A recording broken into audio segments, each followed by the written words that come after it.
Қыздар сәлем. Бүгін біз осындай плитаның майын тазартатын боламыз. Мына жерде осындай қатып қалған плитаның решеткасын тазалайтын боламыз үй жағдайында. Ол үшін бізге пакет керек. Мусорный пакетке сиятын болса, мусорный пакет болмаса, мен осындай, менің решеткам үлкен, 4 бұрышты болған соң, ондай пакеттер, маечкалар, мусорный пакеттер жоқ, сыймайды. Сосын мен осындай пакет тауып алдым, осыған салып, және бізге мынандай үй жағдайында тазарту үшін аммиак керек болады. Осыны құйып, бір күнге қойып қоямыз балконға. Мен салдым. Енді аммиагымызды осының ішіне құямыз.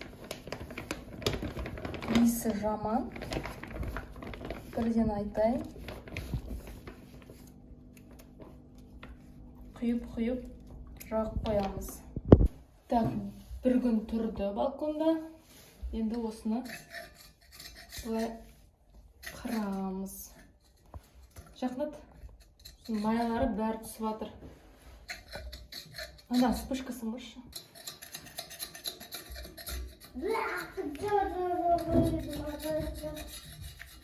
Сұрмат, өзі ер түсіп жатыр.